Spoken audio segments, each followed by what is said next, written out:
This is the Bluelab Pulse Meter. I'm very excited to be able to add it to our lineup of products at KISS Organics, and we have the best price online. This meter is not for everyone, but here's what it does. It measures moisture, conductivity, or EC, and temperature directly in the root zone with one click. It connects to the Bluelab Pulse app to view, analyze, and store all your measurement data. The app's available in English, Spanish, Dutch, German, and Korean. And it has a built-in depth gauge to get consistent measurements with every reading.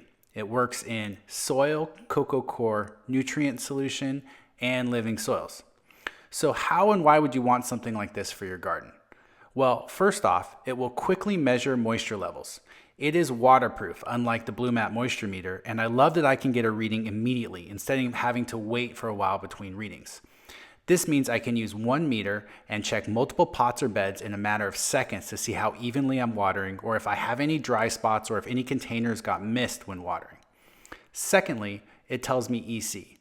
EC is a measurement of electrical conductivity in your soil, which is a good way of seeing what level of fertility you have in your media. Cations like calcium, magnesium, potassium, sodium, and ammonium, as well as anions like sulfur, chloride, nitrates, and bicarbonates, are all salts that when dissolved in solution in soils will carry electrical charges and current. Now, too high of an EC will potentially put osmotic pressure on your roots, and that can be bad. So it's about getting it into the proper range, and we really want a soil test so we can determine what is making up the salt concentration in our soil. But it will give us a rough idea of fertility in our soil mix if we know all our inputs. And staying within certain EC ranges, typically 0.7 to 2.8, will allow for good microbial activity and important soil processes like respiration and decomposition. Keep in mind that several factors can affect soil EC, such as moisture content, soil structure, and the presence of dissolved salts. As the soil moisture increases, so will your EC. And lastly, I get an idea of temperature. Cold root zone temperatures can inhibit plant growth and the uptake of many essential nutrients like phosphorus, and too high of soil temps can make it easier for plant pathogens to grow. I'm currently calibrating it with my Bluelab Moisture Meter and will be comparing it with an aerometer here soon. Okay, so this is the iPhone app that comes along with it. You can use it on Android as well, though. The app is called Pulse. Again, it's available in multiple languages, and essentially, I just push the button on the pulse meter itself to connect it. It connects quickly via Bluetooth, and then at that point, I don't have to keep reconnecting it with every calibration or every photo I want to take. I just click the measure button, and then I can go in as I'm doing here, and I can add a photo to that measurement as well as any notes that I may want. So here's a good place I can add, say, the VPD in the room at the time, any pest pressures I may be dealing with, when I watered, and keep track of all of that right here in the app. So it's a nice little kind of like journal in some ways. Now, this could get complicated in a facility where you have multiple plants and things like that, but you do have the ability to export the data. So if you had a facility, for example, you could just measure one room, export that data, and then keep the files somewhere else associated with it.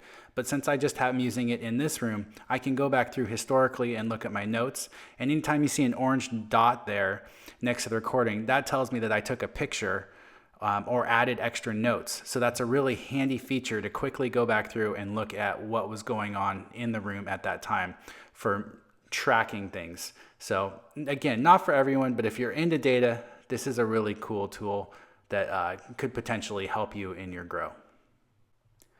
And so you can see what I was doing here was I was comparing the 35% moisture, in this case, correlated approximately with my Bluelab Moisture Meter.